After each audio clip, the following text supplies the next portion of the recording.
बिस्मिल्लाहिर्रहमानिर्रहीम। अस्सलाम वालेकुम नाज़रीन, प्रोग्राम पाकिस्तान की आवाज़ के साथ मैं हूं आपका मेज़बान एहसन ज़िया। नाज़रीन, किसी ने क्या खूब कहा है कि जिस मुल्क की पुलिस ठीक हो जाए वहाँ लॉ एंड ऑर्डर बेहतर हो जाता है, जिस मुल्क की फ़ौज बेहतर हो जाए वहाँ उसकी सरहदें महफूज हो जाती हैं, और जिस मुल्क के सियासतदान ठीक हो जाए वहाँ आवाम को फिर रिलीफ मिलता है और मुल्क में एक अच्छा निज़ाम कायम होता है। लेकिन ये अगर तीनों चीज़ें ना हो तो फिर मुल्क की जो हालत होती है वो शाम, इराक़ और बहुत सारी और मिसालें हमारे साथ मौजूद हैं। पुलिस की मैं क्या बात करूँ, पाकिस्तान के अंदर सियासतदानों के जो पेंडोरा बॉक्स खुल रहे हैं, जिस तरह की करप्शन और सारी चीज़ें सामने आई हैं और सुप्रीम कोर्ट ने जिस तरह के ऑर्डर जारी किए हैं वो सारी आवाम के सामने बल्कि पूरे दुनिया के सामने हैं। इस वक्त तारुल कादरी साहब वापस आ चुके हैं। पाकिस्तान की सियासत में एक और नया हिजान है। मियां मोहम्मद नवाज शरीफ साहब जिन्हें करप्शन और बहुत सारे दीगर इल्ज़ामात का सामना डिसक्वालीफाई किया जा चुका है, वो इस वक्त जीटी रोड से लाहौर आने का ऐलान कर चुके हैं। ऐसे में तारुल कादरी साहब का आना, फिर इमरान खान साहब का एक्टिव हो जाना, यानी क्लाइमेक्स की तरफ जा रहा है पाकिस्तान का पूरा सियासी मंजर।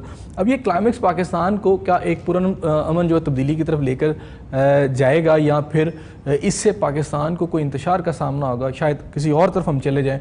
ये सारी बातें तो आने वाला दिन बताएगा। लेकिन तारुल कादरी साहब ने आते ही जो डिमांड्स की हैं, उन्होंने कहा जी अल्लाह की जानिब से मुआवजे और इंतकाम का वक्त आ गया। क्या वाकई ऐसा है कि अल्लाह की जानिब से मुआवजे और इंतकाम का वक्त आ गया? और वो ये कहते हैं कि मॉडल टाउन में जो बेगुनाह लोगों की लाशें गिराई गई हैं, सुप्रीम कोर्ट उस पर GIT को ये सारा केस दे दे ताकि पता चले कि असल बात क्या है। उन्होंने मियां नवाज शरीफ साहब से ये भी कहा कि जनाब आप अगर आपने मेरी बात सुन ली है तो आप ये जो मुहिम चला रहे हैं, यानी आप वहाँ से आना चाहते हैं D चौक से लाहौर तक, तो उसे छोड़ दे। बागर नजवी की रिपोर्ट की भी उन्होंने डिमांड किया कि वो निकल आए। अब एक तो मियां साहब डिस्क्वालीफाई हो चुके हैं, और अब ये जो सारी एक्टिविटी हमें तारुल कादरी साहब की नज़र आती है वो नज़र आती है पंजाब गवर्नमेंट के ख़िलाफ़, और ख़ुसूसन मियां शहबाज शरीफ साहब के ख़िलाफ़, जो कि पहले ही जिन्हें हुदैबिया पेपर मिल, और इसके साथ साथ हम देखते हैं कि उन्हें LNG का जो केस है उसके अंदर भी बहुत सारी चीज़ों का सामना है, बहुत सारे इल्ज़ामात उन पर हैं। पाकिस्तान की सियासत किस तरफ जाएगी? इमरान खान साहब ने तारुल कादरी साहब को आने को वेलकम किया है। क्या अब दोबारा माजी की तरह फिर पाकिस्तान तरीके इंसाफ और ये जो पैठ है, ये आपस में, चूँकि सियासी कज़न भी एक दूसरे को कहते हैं, ये कज़न दोबारा मिल बैठेंगे, फिर दोबारा मुहिम चलाएंगे, या फिर खान साहब ने तो खासा पॉलिटिकल अचीव भी किया, क्या वो अपनी अचीवमेंट को वैसे ही लेके चलेंगे? डॉक्टर ज़रका की तरफ चलते हैं। डॉक्टर ज़रका मेरी पहली मेहमान है इस प्रोग्राम के अंदर, PTI को रिप्रेजेंट कर रही है, इनसे बात करेंगे। राना मोहम्मद अरशद साहब, आप MP हैं, पंजाब असम्बली में मुस्लिम नून से आपका ताल्लुक है, और प्रोफेसर फरजाना अरशद साहब सीनियर तजियाकार है, इनसे भी पूछेंगे कि उन्हें इस वक्त मुल्की हालात किस तरफ जाते नज़र आ रहे हैं। डॉक्टर ज़रका क्या कहती हैं? तारुल कादरी साहब ने डिमांड की है एक तो बाकर नजवी की जो रिपोर्ट है उसका, और साथ उन्होंने कहा जी अल्लाह की जानिब से मुआवजे और इंतकाम का वक्त है। आपको लगता है ऐसा है? जी, मेरे आपसे 3 सवाल हैं जी। कि सबसे पहले तो ये कि नवाज शरीफ साहब जिस रविश पे चल रहे हैं, क्या ये पाकिस्तान को इंतशार की तरफ नहीं लेके जा रहे? एक बात बताइएगा, दूसरा सवाल नहीं, बड़ा इंपॉर्टेंट सवाल है, मेरा पॉइंट ऐड करना। दूसरा सवाल ये है कि ये इंतशार की तरफ जब पाकिस्तान जाता है तो किसका एजेंडा फुलफिल होता है? क्या हिंदुस्तान का एजेंडा फुलफिल होता है या पाकिस्तान का एजेंडा फुलफिल होता है? तो नवाज शरीफ साहब किसके एजेंडे को लेके चल रहे हैं? पाकिस्तान के इंस्टीट्यूशंस को अगर ये रिकॉग्नाइज करते हैं तो पाकिस्तान की सुप्रीम कोर्ट ने जब एक और आगे ट्रायल का आपके पास पूरा मौका है, आप सारी चीजों में अब आप ले आए सारे प्रूफ्स कि आप मनी ट्रेल दे दें, आप बता दें कागजात किसके पास हैं, आपके अपार्टमेंट्स के, आपके पास अभी भी मौका है। लेकिन ये इंतशार की तरफ लेके जाना पाकिस्तान को, डायरेक्ट कन्फ्रंटेशन सुप्रीम कोर्ट के साथ, और आज जो उनका बयान आया है कि ISI और MI के लोग क्यों थे, भाई आपकी क्या मतलब आर्मी के साथ इतनी डायरेक्ट कन्फ्रंटेशन, और फिर इस किस्म की बातें, ये तो कोई मुहिब्बे वतन पाकिस्तानी इस वक्त नहीं पसंद करेगा। ठीक हो गया। आप इलेक्शन का इंतजार करें, जब इलेक्शंस हो तो आप सड़क पे उतरे, आप अपने, अगर आप ना अहल तब तक ठीक हो जाता है, टर्न हो जाता है डिसीजन, तो आप सड़कों पे आए, अपनी कैंपेन करें। लेकिन इस वक्त बिल्कुल नाजेबा है ये, और किसी तरह से भी पाकिस्तान के इंटरेस्ट को सर्व नहीं करता। ठीक हो गया। राना साहब, क्या ये जो डॉक्टर साहब ने एक सवालात उठाए हैं कि एक तो ये कि पाकिस्तान के ये सर्व नहीं करता पाकिस्तान के इंटरेस्ट को, दूसरा इंतशार की तरफ आप लेके जा रहे हैं मुल्क को, और दूसरी बात तारुल कादरी साहब कहते हैं कि अल्लाह की जानिब से मुआवजे और इंतकाम का वक्त आ गया। जी, बिस्मिल्लाहिर्रहमानिर्रहीम। एहसन ज़िया साहब, मैं तो यही अर्ज़ करूँगा कि जो कुछ भी होता है, इन्न अल्लाह अला कुल्लि शैइन क़दीर, अल्लाह तबारक व तआला की कुदरत और हुक्म के बगैर कुछ नहीं हो सकता। लेकिन ये मैं ज़रूर अर्ज़ करूँगा तो फिर ये जो सुप्रीम कोर्ट ने फैसला दिया मियाँ साहब के खिलाफ, ये अल्लाह की तरफ से ही है। मेरा ख्याल आप बात करने की इजाजत देंगे तो मैं सिर्फ यही पॉइंट चाह रहा हूँ कि जो आपने कहा कि अल्लाह के हुक्म की तरफ से होता है, कल को जीआईटी के बाद जो हुआ है सारा इन्वेस्टिगेशन हुई, उसके बाद नैब अगर मियाँ साहब को पकड़ के अंदर कर देता है, सारी फैमिली को पकड़ के, तो ये भी अल्लाह सॉरी मैंने अल्लाह का नाम लिया नहीं लेता आपको, अल्लाह की तरफ, फिर आप मान मैंने अल्लाह ताला का नाम लिया, मैं नहीं दोबारा लेता, लेकिन फिर मैं यही अर्ज करूंगा कि जो कुछ होता है अल्लाह ताला की तरफ से बेहतरी से होता है। मेरा यही पॉइंट है, मैं यही रखूंगा अपना पॉइंट ऑफ व्यू। अब मैं अर्ज ये करूंगा, आप तस्लीम कर लेंगे ना? नहीं, मैंने आपकी बात में तस्लीम नहीं करूंगा। लिहाजा अर्ज ये है, जो ताहल काजी साहब फरमा रहे थे, मुझे आप मुझसे ज्यादा पढ़े लिखे हैं और पाकिस्तान के नाजरीन 20 करोड़ आवाम, ओवरसीज भाई मुझसे ज्यादा पढ़े लिखे हैं, वो सिर्फ मुझे सब यही बता दें कि ये जो मौलाना ताहल काजी साहब है हमारे लिए इंतहाई काबिल एहतराम बुजुर्ग हैं, लेकिन इनकी नेशनैलिटी पाकिस्तानी है या कनेडियन है। अगर ये कनाडा के रहायशी हैं तो फिर आकर ये पाकिस्तान की आवाम के अंदर जो इंतशार फैलाने की कोशिश करते हैं, जो यहां आकर पाकिस्तान के अदारों को तस्लीम नहीं करते, जो इन्होंने कहा, मैं समझता हूं कि वो जो 2014 साना मॉडल टाउन है वो एक दर्दनाक वाकया था, उसको हमने तस्लीम किया, नहीं होना चाहिए था, लेकिन उसके बाद जो प्रोसीजर था, आज तक ताहल काजी साहब ने ना तो पाकिस्तान के आइन को तस्लीम किया, ना वो जीआईटी में आए। जो दोबारा जीआईटी उन्होंने कहा कि सूबे से बाहर से अफसर लगाए जाएं, हमने बलूचिस्तान के सीनियर अफसर लगाए, उसमें MIJ और ISI के लोग थे। मैं कहता हूं यार तज़हीक अदारों की नहीं करनी चाहिए।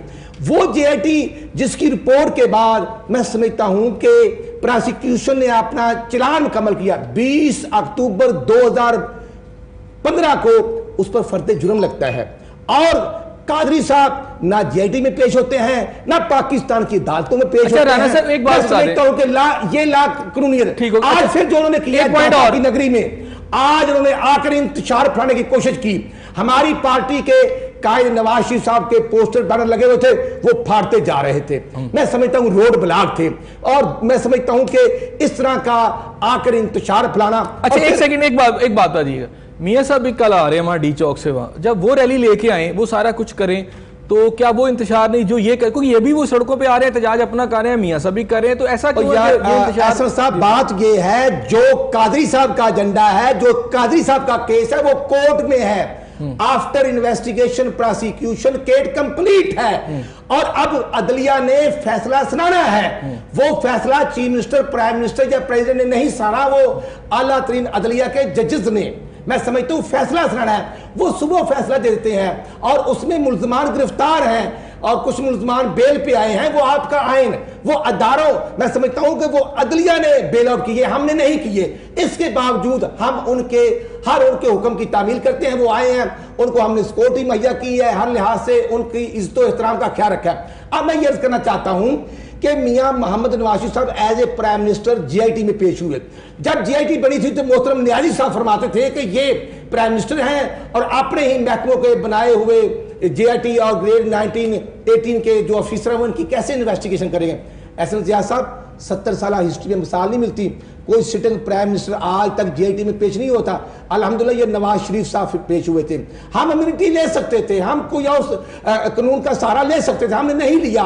मियाँ साहब के बेटे बेटियां, उनके पूरे अजीजों करम जैसे जैसे जीआईटी ने बुलाया हमने पेश किया। लेकिन आपका आइन पाकिस्तान 1973 का हर मुद्दई और मुल्जम को हक भी देता है, और उसके खिलाफ आप ये देखें एक सेशन कोर्ट का जज फैसला करता है, आप हाई कोर्ट में चैलेंज करते हैं, तो ये आपका आइन उसको हक देता है। ठीक हो गया। और इसी का प्रोफेसर फरजाना साहब अल्हम्दुलिल्लाह आइन की बालादस्ती और पाकिस्तान के अदारों का एहतराम करते हैं, और जो वो अल्हम्दुलिल्लाह कल सुबह अल्लाह ताला की रहमत से रावलपिंडी इस्लामाबाद से निकलेंगे तो इंशाअल्लाह वो अवाम को सलूट भी कर रहे हैं, जज्बात को मलहूज़े खातर भी रखते हैं।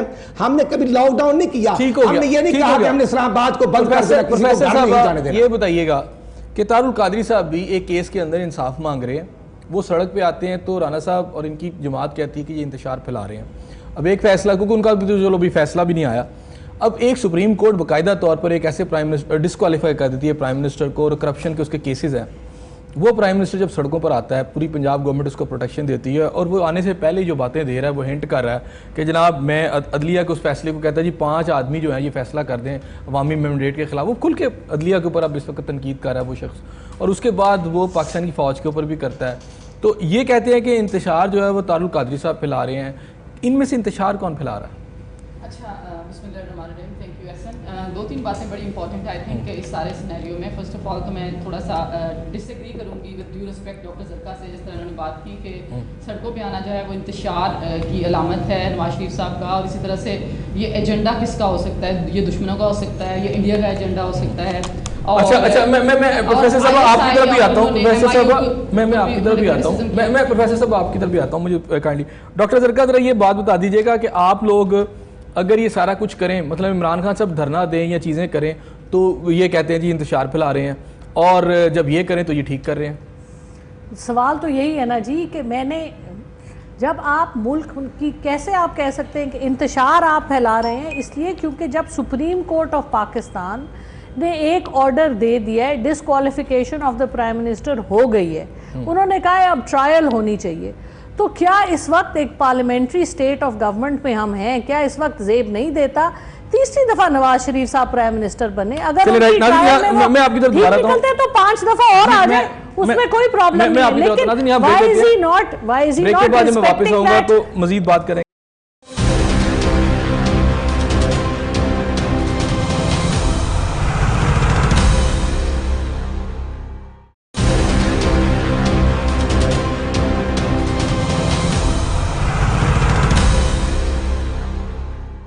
जी प्रोफेसर फरजाना साहब क्या कहती हैं आप इस हवाले से, इंतशार की सियासत कौन कर रहा है? जी एहसन, वो बात कर रहे थे वक्फे से पहले, यही देखिए 2-3 बातें बड़ी इंपॉर्टेंट हैं। पहले तो ये अभी डॉक्टर जरका जिस तरह फरमा रही थी कि सुप्रीम कोर्ट का फैसला आया है और उस फैसले के बाद नवाज शरीफ साहब किस वजह से आ रहे हैं, क्या इंतशार के लिए आ रहे हैं? और इंतशार फैलाना, मुझे उनकी जिस बात से थोड़ा सा मैं देखना चाह रही थी वो ये था कि उन्होंने कहा कि इंतशार फैलाना तो हमारे दुश्मनों या इंडिया का एजेंडा हो सकता है। देखें 2013 में इलेक्शन के बाद PMLN की हुकूमत बनी थी और उस वक्त से आज तक ये डिसीजन आया है ना 28 जुलाई को, तो तहरीक इंसाफ एक दिन के लिए खामोश नहीं हुई।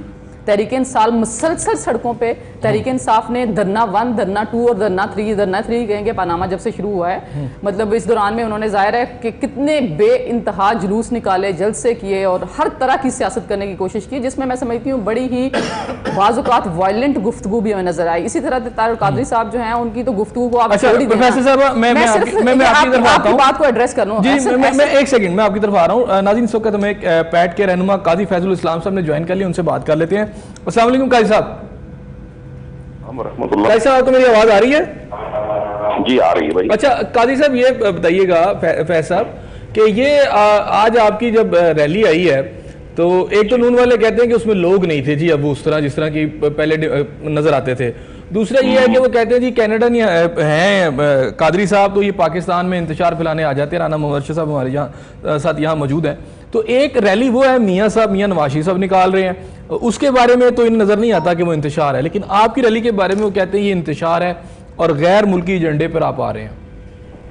पहली बात तो यह है, मेरा ख्याल है नून लीग के जो भी रहनुमा या जो भी लोग ये कहते हैं कि आज रैली में बंदे नहीं थे, तो मेरा ख्याल है नून लीग के जो भी कायद हैं जिन्होंने ये कहा है या जिसने भी कहा है, तो उन पे भी मेरा ख्याल है न्यायालय की ऐनक लग गई है, उनकी आंखें काम नहीं। वो कहते हैं सैकड़ों में हजारों में भी नहीं है। ठीक है, मैंने कहा उनको न्यायालय की ऐनक लग गई है ना, न्यायालय की ऐनक से फिर इतने ही नजर आते हैं। तो बाकी जहां तक ताल्लुक है कि डॉक्टर तारुल कादरी साहब जो बात वो कर रहे हैं कनाडा वाली, तो उनके तो अकामे निकल आए हैं, तो उनको किस मुंह से ये बात करते हैं? डॉक्टर तारुल कादरी साहब तो पाकिस्तान के लिए जीते हैं, पाकिस्तान के लिए मरते हैं, और कनाडा जो रहना है उनका है वो भी नेशनल काज के लिए, उम्मत मुसलमान के लिए वो काम कर रहे हैं। तो इनके अपने अकामे निकले हैं, तो ये किस मुंह से ये बात कर रहे हैं कि जिस मुल्क का वजीर आजम एक चंद हजार रियाल का नौकर निकले, तो उनको तो ये बात नहीं कहनी चाहिए। अच्छा, यहाँ Rana Mohammad Arshad adviser to CM हमारे साथ मौजूद है, उनका ये भी कहना है कि ये जो डॉक्टर बाकर नजवी की जो रिपोर्ट है वो सारी क्लियर है, उसमें कोई ऐसा इशू नहीं, हमने बड़े फेयर ट्रायल इसके करवाए हैं। जी चले ठीक है, वो अगर क्लियर है तो फिर उनको उसको पब्लिक कर दें, फिर तो मसला ही हल हो गया। जी राना साहब, मैं इनसे राना साहब क्या कहते हैं? वो कहते हैं जी इसे पब्लिक कर दें। एहसन साहब, वो मैं समझता हूं कि हमारी तरफ से तो वो बिल्कुल पब्लिश हो चुकी है, आपके मीडिया ने भी दिखाई थी, अदारों का भी पास है। और उसके बाद इंतहाई मैं अफसोस से कहूँगा कि हमारे मोहतरम जो भाई हैं पैट वाले, वो वहाँ पर उसमें पेश ही नहीं हुए थे और उनका तो वहां पर पॉइंट ऑफ व्यू आया ही नहीं। इसके बावजूद दोबारा जब इनकी ख्वाहिश के मुताबिक जीआईटी बनी थी और जीआईटी का जो इंचार्ज था वो सुबह बलूचिस्तान से लगाया गया था और फिर कोर्ट में मैं समझता हूं कि बिल्कुल इन्होंने रेड की हुई थी। उस पर अगर अदलिया के जजेस फैसला देते हैं तो उससे हमने तो देखना ऑन करना है। अब जो इनका चलान प्रोसिक्यूशन मुकम्मल है, जो जजेस सजा देंगे जिसको देंगे वो आईने पाकिस्तान के मुताबिक होंगे। अगर चलान कंप्लीट ना होता और फिर हमारा कसूर था, अब गवर्नमेंट का इसमें कोई रोल नहीं है, अब अदलिया ने फैसला करना। दूसरी मैं ये अर्ज करूंगा कि काजी साहब मेरे बुजुर्ग हैं, हमारे बड़े आलिम दीन हैं। बतौर पाकिस्तानी मेरी ख्वाहिश है कि वो काश माशाल्लाह जितने सब पाकिस्तानी उनको माशाल्लाह इज्जत भी देते हैं तो उनको पाकिस्तान की नेशनैलिटी अगर वो रखें तो मेरा ख्याल है कि इससे ज़्यादा हुब्बुल वतनी और प्यार और मोहब्बत की निशानदही होती है। So most welcome. आज काजी साहब आए हैं एयरपोर्ट से लेकर, पंजाब गवर्नमेंट ने और फेडरल गवर्नमेंट के इदारों ने उनको मुकम्मल फैसिलिटेट किया है जैसे उनकी ख्वाहिश थी उसके मुताबिक। बिल्कुल हमने रोड बंद किए हुए थे कि जनाब पैट के कारकुन गुजर रहे हैं, उनको हर लिहाज से फैसिलिटेट किया है। काजी साहब हमारे लिए इंतहाई काबिल एहतराम है। अब इशू ये है कि ये केस तो बिल्कुल कोर्ट में है। अब जो हमें कहा जा रहा है भाई, हम तो ना हमने इंतजार किया कभी, मियां नवाज शरीफ साहब ने कोई लॉकडाउन की कॉल नहीं दी। ठीक हो गया। और इसी का मैं थोड़ा ऐड कर देता हूं इसमें। काजी साहब थोड़ा बता दीजिएगा, इनका भी बातें आपने सुन ली, उसमें ऐड ये है कि इन्होंने आपको फैसिलिटेट किया और ये बड़े पुरअमन लोग हैं, लेकिन आप ये बताएं कि आपके कारकुन किस वक्त कीलों वाले डंडे और सारी चीजें दोबारा इस्तेमाल करेंगे? मेरा ख्याल है आप कोई जो बैठे हुए मेहमान उनकी फरमाइश पे तो सवाल नहीं कर रहे मुझसे। मैं अपनी फरमाइश पे कोई हमारी मैं आपको अपनी फरमाइश पे बात कर रहा हूं। अच्छा, जहां तक बात है इंतशार की, तो इंतशार तो हमेशा जनाब आप नून लीग की तारीख देख लें कि सुप्रीम कोर्ट पर हमले इन्होंने कराए, पाकिस्तान में किसी अदारे को इन्होंने पनपने नहीं दिया। जब आले शरीफ हुकूमत में हो तो इनको जमहूरियत नजर आती है, जब इनकी अपनी पार्टी की हुकूमत और उसमें शरीफ निकल जाए तो जमहूरियत नजर नहीं आती। तो अदालतों का जो बात कर रहे थे, ये किसको बेवकूफ बना रहे हैं कि सीएम साहब ने ठीक है बनाया वो जस्टिस बाकर नजफी कमीशन, हम उसमें बेशक नहीं गए, लेकिन पब्लिक इसलिए नहीं कर रहे कि जस्टिस बाकर नजफी ने जुर्रत का मुजाहरा करते हुए वो रिपोर्ट दी और उसके कुछ हिस्सा पब्लिक इस तरह हुआ कि मीडिया में आया। अभी वो पूरी रिपोर्ट तो गवर्नमेंट ऑफ पंजाब ने पब्लिक करनी है ना, तो वो इसलिए पब्लिक नहीं हो रही कि वो इनके अपने घर निशानात कातलों के इनके अपने घर तक जाते हैं। तो मुझे बताएं कि नवाज शरीफ अदलिया के पास रिपोर्ट है भाई, जजेस के पास है, हमारे पास नहीं है। किसने कहा कि हमारे पास मैं नहीं बोला, आपके सवालात का जवाब देने का पाबंद नहीं हूं, आप मुझे बात मेरी मुकम्मल करने दें। मुझे जो एंकर सवाल करेगा मैं उसका जवाब दूंगा। बात करें, इंटरप्ट ना करें प्लीज। देखें, इस वक्त इनकी पंजाब में भी इनकी हुकूमत है और वफाक में भी इनकी हुकूमत है और आला अदलिया के 5 जजों ने इनको नायल करा दिया नवाज शरीफ साहब ने। अब ये जीटी रोड पे जो आ रहे हैं, ये जो अवामी ताकत दिखाने जा रहे हैं अपनी तरफ से, तो ये मुझे बताएं कि ये किसको दिखाना चाह रहे हैं और ये किसके खिलाफ है ये रैली? और आपके ख्याल में ये फौज और अदलिया के खिलाफ रैली? मुझे नहीं पता, ये तो इनसे पूछे ना, इनको बेहतर पता है और आपको भी पता है, मैं नहीं इस पे कोई कमेंट अच्छा चलो मैं थोड़ा ऐड कर देता हूं। उसमें मियां नवाज शरीफ साहब ने कहा है कि 5 आदमियों को जेब नहीं देता कि पूरी कौम के मैंडेट के खिलाफ फैसला करे। 5 आदमी सुप्रीम कोर्ट पे ये वही 5 जज हैं उसी अदलिया की जिसकी रेस्टोरेशन के लिए नवाज शरीफ दावा करते हैं कि मैंने अदलिया को आजाद कराया है। तो ये उसी अदलिया का फैसला है, उसको कबूल करें। अब उसको कबूल ना करते हुए इसलिए कि खुद मियां साहब इख्तदार में अब नहीं है, लेकिन सारी पार्टी को वही चला रहे हैं, डोरियां सारी वहीं से हिल रहे हैं। खकान अब्बासी साहब उनके हाजिरी देते हैं और जिस तरह वो कह रहे हैं उसी तरह हो रहा है। अब इलेक्शन कमीशन ने भी कह दिया है कि अपनी पार्टी का कोई सदर नामजद करें, आप नायल हो चुके हैं। अच्छा, एक लास्ट क्वेश्चन मेरा आपसे, क्या अब्तारुल कादरी साहब माजी की तरह इसी तरह चंद जलसे और तकरीरें करके वापस चले जाएंगे कि इस दफा पूरा इंसाफ लेके छोड़ेंगे? देखें, डॉक्टर डॉक्टर तैरुल कादरी साहब की पाकिस्तान में भी जिम्मेदारियां हैं, वो अदा कर रहे हैं। वो एक इंटरनेशनल फेम की पर्सनैलिटी हैं। वो पाकिस्तान में अभी 5 हफ्ते बाद वो दोबारा हैं, 5 हफ्ते पहले भी वो पाकिस्तान में ही थे। तो ये एक ऐसा ये नॉन इशू है, मैं इस पे अब जवाब नहीं दूंगा, इस पे नो कमेंट कहूंगा। ये इतना घिस पिट गया है ये सवाल कि अब इसके जवाब देने की जरूरत नहीं है। बहुत शुक्रिया कैसा आप मेरे से टेलीफोन लाइन पर मौजूद रहे। ऐसे सब सॉरी आपको मैंने उस वक्त इंटरप्ट किया था। अब ये बता दें कि आपने इनकी बातें भी सुन ली, कौन इंतशार फैला रहा है? देखिए अभी ज़ाहिर है हर कोई अपनी अपनी पार्टी का पॉइंट ऑफ व्यू दे रहा है। मैं उसके ऊपर अगर आप कहते हैं तो कमेंट्री इस तरह से कर सकती हूँ। देखें, ये कहना कि नून लीग जो है हमेशा इंतशार की सियासत करती है, तो एज सच हमें पिछले चंद सालों से तो ऐसी कोई सूरत हाल नहीं। एक बात बता दें मुझे, जब इमरान खान साहब ने धरने दिए तो इन लोगों का ये कहना था सड़कों पे ना आए, पार्लियामेंट में आए। मैं आपसे पार्लियामेंट से निकले तो मैं आपसे अर्ज करती हूँ। फिर मोहतरमा जरका साहिबा ने, sir with due respect please, doctor Zarka साहिबा ने जिक्र किया कि नवाज शरीफ साहब इंतशार की तरफ मुल्क को ले जाना चाहते हैं। तो 2013 से 2017 तक जुलाई तक इंतशार सड़कों के ऊपर कौन फैला रहा था? बार बार जलसों की कॉल, जुलूसों की कॉल, बार रैलियों की कॉल, लॉन्ग मार्च की कॉल, बार फिर आपने हत्ता कि यहां तक कहना शुरू कर दिया कि हम शहरों को लॉकडाउन कर देंगे, हम कैपिटल को लॉकडाउन कर देंगे। ये कौन था? ये कौन कर रहा था? ये कंटेनर के ऊपर 125 दिन तक कौन धरना देता रहा? किस मकसद के लिए देता रहा? देखें, लोग सेंस बनाते हैं। आप किसी भी पढ़े लिखे शख्स जिनका ताल्लुक अकादमिया से हो और उन्होंने हिस्ट्री पाकिस्तान, अच्छा एक बात बता दें, आप सोचिए जरा, ये स्लोगन जो है आपकी बात आ गई। मुझे ये बताएं कि मियां नवाज शरीफ साहब जब इमरान खान साहब सड़कों पे थे तो वो कहते थे ये इंतशार फैला रहे हैं, अब वो खुद ही वही काम वो खुद ही कर रहे हैं। इसका बड़ा एक रीजनेबल जवाब है। देखिए, एक सियासतदान जो है वो समझते हैं कि उनकी पार्टी को इंसाफ नहीं मिला, उनकी पार्टी को सुप्रीम कोर्ट से वो जो डिसीजन आया है ओवर एक अकामे के क्वेश्चन के ऊपर कि उन्होंने वो जो है वो ली होगी उनके एसेट्स थे, जो भी डिसीजन है आपको तफसील का सारा पता है, हमें पता है। इसके ऊपर 1,70,00,000 वोट लिए हुए प्राइम मिनिस्टर को घर भेज देना, मैं समझती हूँ इंतहाई वीक वो डिसीजन है। इसके ऊपर बड़ा स्ट्रॉन्ग क्रिटिसिज्म है, सिर्फ मैं नहीं कर रही, मुल्क के चोटी के लॉयर और इंटरनेशनल मीडिया ने इसको कवर किया है। इसके साथ साथ आप ये जहन में रखें कि ये डिसीजन जो है इवेंचुअली आपकी सिविलियन अथॉरिटी को इरोड करने के जुमरे में भी आता है। इसका जवाब लेते हैं डॉक्टर जरका से, इसका जवाब लेते हैं। डॉक्टर साहब, आप जो निकालें तो इंतशार, मियां साहब निकालें चाहे अदालत के फैसले के खिलाफ निकालें तो ये पुरअमन है, उनका हक है, ये क्या बात है? लेकिन जी मैं तो इनकी बातें सुन के मुझे हैरानगी हो रही है। She is from the academia.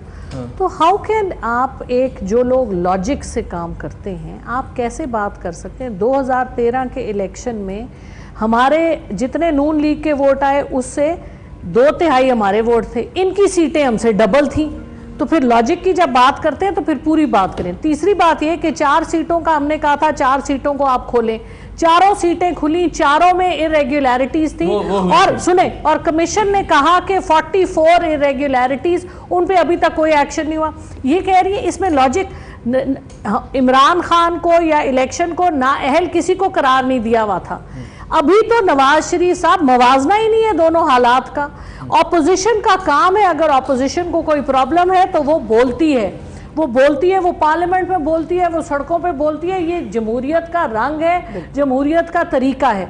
लेकिन जब आपके नवाज शरीफ साहब नाअहल हो गए, अरबों 60 खरब डॉलर से ज्यादा इनके मद में गया हुआ है। नीलसन और नेस्कॉल किसकी हैं? फ्लैगशिप एंटरप्राइजेस किसकी हैं? FZE किसकी है? इतनी लंबी लिस्ट है जो डमी। और मेरी गुजारिश सुने, ये कहते हैं मेरी गुजारिश देखिए, ये माइनर इशू है।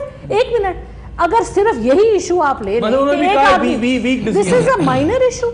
आप मुझे ये बताएं, prime minister of Pakistan, 200 million की पॉपुलेशन, एक मुल्क जो इस्लाम के नाम पे बना है, इस्लाम जो ईमान, हमारे जो कायदे आज़म के जो अल्फाज हैं उनके ऊपर आप देखें कि आपका अपना प्राइम मिनिस्टर उस पर पूरा नहीं उतरता, यानी कि वो नेशनल पाकिस्तान का और उसने इकामा मिडल ईस्ट का लिया हुआ है। ये किस किस्म की, ये तो बहुत बड़ी बात है। कैसे कह सकती हैं छोटी बात है?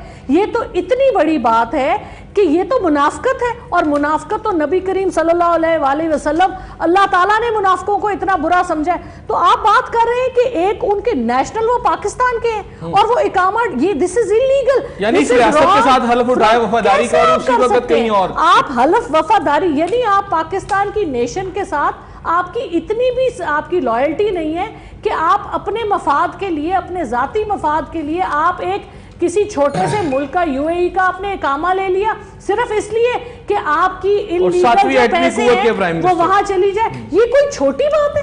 कैसे आप कह सकती हैं ये वीक बात है? यानी कि एक पढ़ा लिखा आदमी ही समझ सकता है कि ये छोटी नहीं, ये तो इतनी बड़ी बात है। अच्छा मियां साहब, अच्छा एक बात बता दें, मियां साहब ये जो आ रहे हैं रैली लेके, बड़ी वाज़ेह आप जो अल्फाज कह रहे हैं, अब जारी बात है ये इमरान खान ने तो नहीं इनको निकाला, सुप्रीम कोर्ट ने निकाला, तो ये जो रैली निकाल रहे हैं, ये जो एहतजाजी शक्ल नजर आ रही है हमें सारी, ये तो फिर सुप्रीम कोर्ट के खिलाफ तो बात तो यही है ना कि इंतशार आप क्या चाह रहे हैं? नवाज शरीफ साहब इस वक्त क्या चाह रहे हैं? रियासती इदारों के खिलाफ ये जा रहे हैं। वो चाह रहे हैं कि मुझे तुम लोगों ने निकाला, मुझे तुमने डिस्क्वालीफाई किया, अब मैं तुम्हें छठी का दूध याद दिलाऊंगा।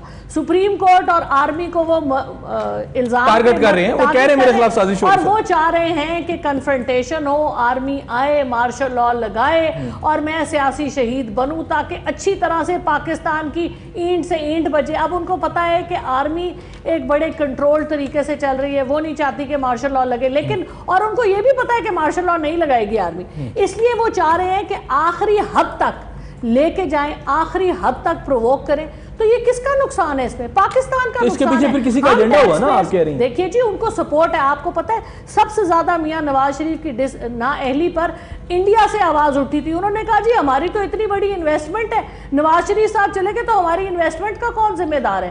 तो आपके पीछे जब मुल्क दुश्मन, जो आपके सबसे बड़े दुश्मन है, वो आपके पीछे। देखिए मैं इस बात से बिल्कुल मुत्तफिक हूं कि अगर नवाज शरीफ साहब नाअहल हुए करप्शन पे तो आप जर्नैलों को भी करें, मैं इनसे मुत्तफिक हूं इस बात पे, आप ब्यूरोक्रेसी को भी करें, आप बाकी सियासतदानों को भी करें। ये बात 200% सही है कि हमारे मुल्क के वो सब लोग जिन्होंने पाकिस्तान को करप्शन, जिन्होंने पाकिस्तान में करप्शन किया, जिन्होंने सियासी और इदारती ओहदों का नाजायज फायदा उठाया, उनकी आप अकाउंटेबिलिटी करें, लेकिन पाकिस्तान को नुकसान ना पहुंचाएं। बात यहाँ देखने वाली ये है कि पाकिस्तान की जो रियासत के इदारों के खिलाफ साजिश कौन कर रहा है, कौन किसके एजेंडे पर चल रहा है? क्या मियां नवाज शरीफ साहब ज्यूज के और इंडिया के एजेंडे पे काम कर रहे हैं, इमरान खान कर रहे हैं या तारुल कादरी कर रहे हैं? इस पर मजीद बात करते हैं, हमारे साथ रहिएगा।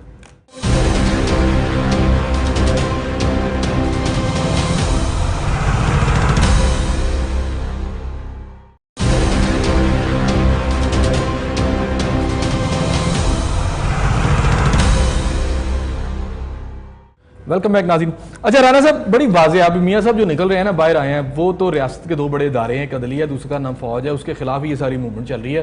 तो आप खुद ही बता दें कि फिर इसमें गैर मुल्की एजेंडे पे कौन काम कर रहा है?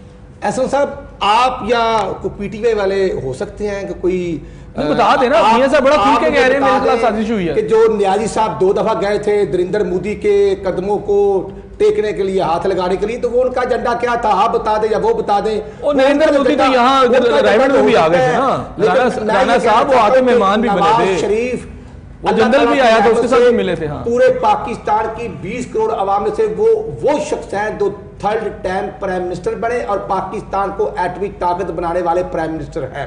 इससे पहले बड़े बड़े आए, उनकी टांगे कांपती थी। अब इशू ये है कि यार हमने जो वादा किया था नवाज शरीफ साहब ने कौम से कि जो अदलिया का फैसला आएगा हम मनवान तस्लीम करेंगे, तो ऐसा रियाज साहब मैं आपकी खिदमत में अर्ज करना चाहता हूं कि वो 12 बजे मुल्क के प्राइम मिनिस्टर थे और जब 12:05 पर फैसला आया था तो उसी वक्त गाड़ी और प्राइम मिनिस्टर सामने खाली करके चले गए थे। अच्छा, ये कोई नया वाकया नहीं है राना साहब। इशू ये है यूसुफ रजा गिलानी भी हुए थे डिस्क्वालीफाई। हमारे खिलाफ मुद्दई है न्याजी साहब और इमरान न्याजी साहब जो है वो खुद ऑफशोर 1984 में उनके नाम खुद थी और फिर 2013 दे दिए ना उन्होंने, इलेक्शन कमीशन उनका लिस्ट में नाम नहीं है, उन्होंने अपने बच्चों के नाम भी नहीं लिखे।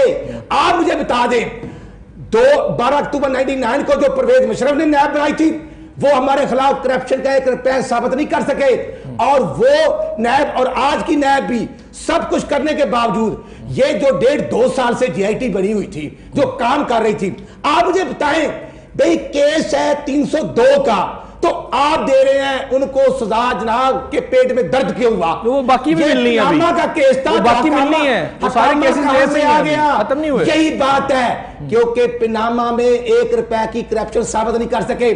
और अब इशू ये है भाई हकामा जो है वो अगर उस पर कोई असासे हमने छुपाए हैं, अगर एक बाप बेटे से सैलरी नहीं ली तो ये कौन सा जुर्म है? ये बताया जाए कि ये पाकिस्तान में, और इसकी डेफिनेशन मुझे बताया जाए। आपके खिलाफ कोई साजिश कर अगर उन्हें एक सेकंड, आपके खिलाफ कोई साजिश नहीं कर दी तो फिर क्या जुर्म बनता है? यही एक मैं समझता हूं। साजिश किसने हमने की है? अदलिया के एसएस साहब, हमने अदलिया का फैसले को तस्लीम किया, नहीं तो आप एहतजाज भी कर रहे हैं। लेकिन ये मैं समझता हूं कि साजिश कौन कर रहा है आपके खिलाफ? साजिश है पाकिस्तान के सी पैक मंसूबों के खिलाफ, ये साजिश है। ये पाकिस्तान के अंदर जो अंधेरे खत्म होकर बिजली की लोड शेडिंग खत्म हो रही है, ये उसकी साजिश है। और सबसे बढ़कर मैं ये करूंगा कि वो परवेज मुशर्रफ तो अदालत को में पेश नहीं हुआ।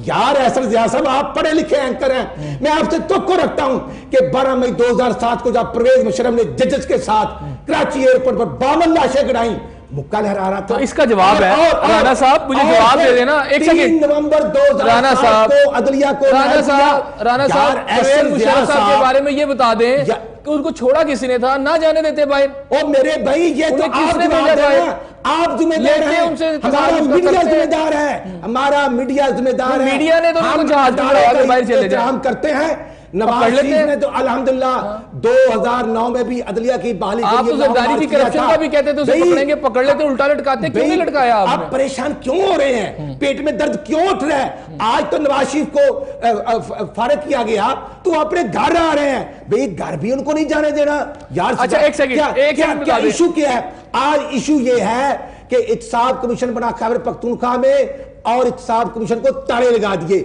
और दूसरी पार्टी जो है पार्टी वाले वो सिंध में बैठे हुए, उन्होंने वहां पर न्याय भी खत्म कर दिया।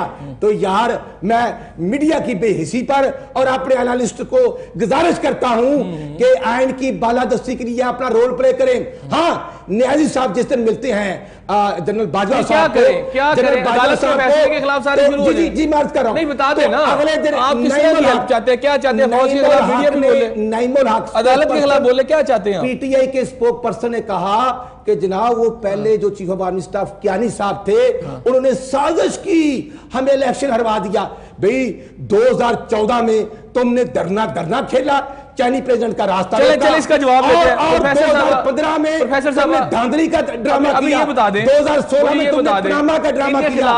अब इंशाल्लाह और अदालत लाहौर का बेटा ये बता दें पाकिस्तान मियां साहब की रैली किसके खिलाफ है? 9 बजे निकल रहा है, इंशाल्लाह लाखों लोग होंगे। नवाज शरीफ दिलों का प्राइम मिनिस्टर है और दिलों से कोई निकाल नहीं सकता। ये बता दें मियां साहब की रैली किसके खिलाफ निकाल रहे हैं? अच्छा देखिए, एक सियासतदान है, वो सियासतदान को प्राइम मिनिस्टर की सीट से अलग किया गया है, अदालती हुक्म के अदालत ने किया, डिस्क्वालीफाई किया, डिसीजन दिया। देखिए एहसन साहब, बात नहीं, मेरा एक पॉइंट सुनना चाह रहा हूं। मैं बात सुन लेना, एक सेकंड मुझे बता दीजिएगा। इससे पहले यूसुफ रजा गिलानी साहब को जब किया तो मियां साहब काला कोट पहन के वहां पहुंचे और फिर उनको ये नसीहतें करते रहे कि जनाब जो डिसीजन आया उसके प्राइम मिनिस्टर को मानना चाहिए। अच्छा, खुद उसमें रोल प्ले किया, अब उनके खिलाफ डिसीजन आ गया। मैं एक्सप्लेन करती हूं, मैं एक्सप्लेन करती हूं। देखिए डिसीजन इज एक्सेप्टेड, ये ना सिर्फ ये कि प्राइम मिनिस्टर नहीं है नवाज शरीफ साहब, मियां नवाज शरीफ साहब प्राइम मिनिस्टर नहीं है। दूसरी बात ये कि वो सियासतदान है, सियासतदान के अवाम में नहीं आएंगे। ये तो मेरे ख्याल में क्यों इतनी तरतल्ली मची हुई है कि वो क्या करें। वो अगर जाके किसी जलसे जुलूस में पार्टी हेड के तौर पे भी हटा दिया गया है, जैसे मर्जी हो। देखिए आप 1 करोड़ अदालत का जो फैसला है उसके मुताबिक उनको डिस्क्वालीफाई किया गया है, अटैच नहीं कर सकते वो पार्टी सरबराह भी नहीं रह सकते, वो खत्म हो गया है। उसके ऊपर 300 प्रोग्राम आप कर लें, फिर भी आप लोगों से अगर उनकी एफिलिएशन है उसको खत्म नहीं किया जा सकता। दूसरी बात ये है, ये जो बार बार बात होती है, हम में से कौन है भाई कल की अवतार जो आसमान से उतरा हुआ है, जो कहता है बलवतनी के सर्टिफिकेट बांटेगा। इससे ज्यादा फजूल बात कोई हो सकती है कि आप किसी को कहें गद्दार है? इसकी एक एग्जांपल मैं देना चाहूंगी। यहाँ पे जब कश्मीर का इलेक्शन हुआ था ना पिछले साल जुलाई में, तो वहां पे पूरी कैंपेन मियां साहब के खिलाफ किसने साजिश की? मुझे आप बता दें। एक आपको वो कहते हैं हमारे खिलाफ साजिश है, ये स्लोगन खत्म होना चाहिए। किसने वहां साजिश पे की? कश्मीर में स्लोगन चलाया था, एक मिनट प्लीज, वहां पे स्लोगन चलाया गया था, मोदी का जो यार है गद्दार है, गद्दार है। पीटीआई और पीपल्स पार्टी ने इसके ऊपर पूरे इलेक्शन कैंपेन चलाई और वहां पे सीटें दोनों को एक भी नहीं मिली। ना पीपल्स पार्टी को वहां पे कोई सीट मिली, ना वहां पे पीटीआई को मिली। पीटीआई को 2 सीटें मिली, वो डिस्प्लेस कश्मीरियों की थी, एक लाहौर से थी, एक कहीं और से थी। तो ये अवाम में पजीराई है इस गद्दारी के सर्टिफिकेट की। तो अच्छा, ये मुझे बताएं चाहिए कि यहाँ के सियासतदान, वो इमरान खान हो, वो नवाज शरीफ हो, वो कोई और हो, वो यहाँ का सियासतदान है, आप उसको ब्रांड अच्छा ठीक हो गया, ठीक हो, इस पर बात करें। डॉक्टर सरकार ये बताइएगा कि इमरान खान साहब को जितने भी उन्होंने पंजाब में जलसे किए या पिंडी में जलसे किए, उनको हुकूमती आशीर्वाद हासिल नहीं थी, गवर्नमेंट उनके साथ नहीं, खिलाफ थे। उन्होंने अभी लास्ट किया, बहुत बड़ा मॉब था उनका। क्या ये नवाज शरीफ साहब को इस वक्त पूरी पंजाब की गवर्नमेंट की, पूरी एडमिनिस्ट्रेशन की हमायत हासिल ना हो, पुलिस ये वो सारे इदारे साथ ना हो, तो मियाँ साहब को बड़ी रैली निकाल सकते हैं इस वक्त? देखिए जी, बात यह है कि इस वक्त मियाँ साहब की इस वक्त पार्लियामेंट्री मेजॉरिटी है, 2/3 मेजॉरिटी उनके पास है। MNAs हैं, MPAs हैं, तो हर MNA MPA मैं कहती हूँ अगर 10,000 बंदे 1000 बंदा भी निकाल ले तो बड़े लोग इकट्ठे हो सकते हैं। क्वेश्चन ये है कि क्या लोग आएंगे। और दूसरी बात ये है कि इनकी तो पूरी देखे ना, हमने देखा है कि एजुकेशन डिपार्टमेंट, हेल्थ डिपार्टमेंट, पटवारी, लॉ, कोई ऐसा बंदा नहीं है जो इनकी तनख्वाह में ना हो। मैंने काम किया हुआ है स्पेशल एजुकेशन के साथ और डिपार्टमेंट्स के साथ, तो उनके तो मुस्तकिल उनके पास डेजिग्नेशंस हैं। नौकर वो पंजाब गवर्नमेंट के, लेकिन उनके पास डेजिग्नेशंस हैं। रियासत के वो नौकर नहीं है, वो इनके जाती नौकर बन गए। वो रियासत से तनख्वाह वो रियासत से लेते इसमें हैं, ऐड करते हैं, तनख्वाह वो वोट देता रियासत से लेते हैं, लेकिन उनके पास एक ओहदा हुकूमत का है और एक ओहदा उनके पास सियासी है, कोई फलां जगह का कोऑर्डिनेटर है। इसी तरह ब्यूरोक्रेसी है, सारा इसी इस तरह हाल है। ठीक आप public देख लें servant। फवाद हसन फवाद साहब का आप नाम, मतलब इनके हैंड पिक्ड लोग हैं जो हर जगह। और मजे की बात, क्योंकि ये 30 साल से हैं, तो वो बच्चे थे जब वो आए, अब वो बूढ़े हो अच्छा गए, ये वो बता कैसे छोड़े दें इनको? डॉक्टर जरका, ये बता दें जब ये डिसीजन आया था तो मुझे अच्छी तरह पता है लाहौर के अंदर हमजा साहब का भी हल्का है, शहबाज साहब का भी हल्का है और मियां नवाज शरीफ साहब का भी हल्का है। चंद सैकड़ों कह लें कुछ लोग कोई शायद भी निकल आए निकला हों, था, लेकिन कोई लोग भी नहीं निकला निकले। था। अब आप मेरे एक हाँ। सवाल का जवाब दें। अब हल्का NA 120 है, ठीक है।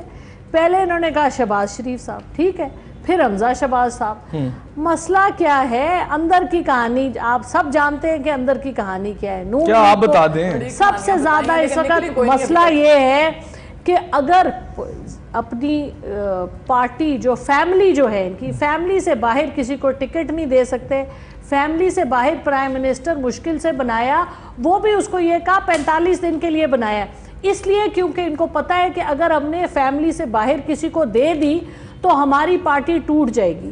और उस शदीद टूटने को इख्तलाफात है, शदीद- फैमिली के अंदर जो और इत्तलात आ जो रही हैं। इख्तलाफात है वो तो हमजा और मरियम का इख्तलाफ, किस किस लोगों के सर फट चुके हैं, और अभी पता टांके चला लग बेगम चुके हैं। कलसूम और मियां शहबाज शरीफ साहब का भी खासा काफी इख्तलाफ आपस है में और वो नहीं बहुत चाहती कि इख्तलाफ वो है। प्राइम मिनिस्टर बने। तो बात यह है कि क्योंकि ये जाती एक बादशाहत है, एक मौरूसी सियासत चल रही है। देखिए मुझे नवाज शरीफ साहब या हमें पाकिस्तानियों को क्या प्रॉब्लम है, पाकिस्तानी हमें कोई प्रॉब्लम नहीं ठीक हो है, गया। लेकिन मौरूसियत और बादशाहत को जमहूरियत कहना, इससे हमें इख्तलाफ अच्छा है। राना साहब, क्या और इख्तलाफ जो इसमें लोग क्या है? तनख्वाहदार मुलाजिम उनके बनते हैं और फिर एक उनके मुझे लिए बता दें, सपोर्ट एक करते हैं, मेरा सवाल है, उनके सुन लीजिएगा, वो मुझे ये बता दें एक बात कि अगर ये पाकिस्तान के अंदर एहतसाब का अमल शुरू हो गया, मियां साहब की फैमिली आ गई है, तो ये क्यों ना कहा जाए कि जनाब इससे आगे चलें, जरदारी साहब को भी पकड़ें, बाकियों को भी पकड़ें, जो करप्ट हैं सबको पकड़ें, ना कि इस सिस्टम के खिलाफ ये एक अच्छा अमल शुरू हुआ उसे रोक दिया जाए। एसर साहब 80 कंट्रीज के करीब साजिश में लोग शामिल हैं कि नवाज शरीफ को हटाया जाए, कि जो यूएनओ अच्छा, में सारी दुनिया मियां साहब के खिलाफ साजिश कर रही का है। केस नवाज शरीफ ने पेश किया, वो आज तक वो पेश यानी नहीं कर 80 सका। दुनिया के ममालिक जी, सिर्फ नवाज जी, शरीफ को हटाना आप सुन चाहते ले, हैं। अगर आप सुन Very good। और उसके बाद सी पैक मनसूबे भी इस वक्त बन रहे हैं। ये ग्वादर पोर्ट की इनॉग्रेशन नवाज शरीफ ने की यानी है, पूरी दुनिया ये- नवाज शरीफ ये साहब को लाहौर के साजिश है। बेटे ने की है। तो भाई मुस्लिम कंट्रीज भी परेशान है कि अब दुबई कहां होगा, पाकिस्तान तो दुबई से आगे जा रहा है। और उसके बाद मैं ये अर्ज करूंगा भाई, ओ यार हम पाकिस्तानी तहरीक का सबसे बड़ा कर्जा इसके ऊपर है। अब जिनको समझ नहीं आती, मोटे हुए गिरवी है, एयरपोर्ट गिरवी हो रहे हैं, तो हम तरक्की कर रहे हैं। शहबाज साहब अल्हम्दुलिल्लाह मेंबर नेशनल असेंबली हैं और मियां नवाज शरीफ साहब को बतौर बड़े भाई, बतौर ताया अबूजान सब इज्जत करते हैं, एहतराम करते हैं। अब इशू ये है यार, नाहल तो हो गए, हमने फैसला मान लिया, हमने तस्लीम कर लिया, अब पेट में दर्द क्यों उठ रहा है? आज अगर पाकिस्तान के अंदर एक प्राइम मिनिस्टर मुझ जैसा वो कारकुन है जो नवाज शरीफ का आम कारकुन था, शाहिद खाकान अब्बासी आज प्राइम मिनिस्टर है, नवाज शरीफ का कारकुन है, बहुत शुक्रिया। और नवाज शरीफ जो है 170 राइट, 1 लाख वोट लिए हैं और 20 करोड़ आवाम के दिलों में रहता है, शुक्रिया की उसको बात कोई सुनी, निकाल सकता, उसमें वो दिलों आखिरी पर राज पॉइंट ये करने है, वाला प्राइम मिनिस्टर है। सोचने वाली- और राना साहब, दुनिया एक मिनट मुझे मानने दे। लेकिन राना न्यायाधीश साहब, साहब अब तुम्हें कुछ नहीं वाइंड मिलेगा। अप करने दे प्लीज। उसमें नाज़रीन देखना यह है कि अगर वाकई कोई साजिश हो रही है रियासत पाकिस्तान के खिलाफ, तो रियासत पाकिस्तान के दो बड़े इदारे, एक अदलिया और एक फौज।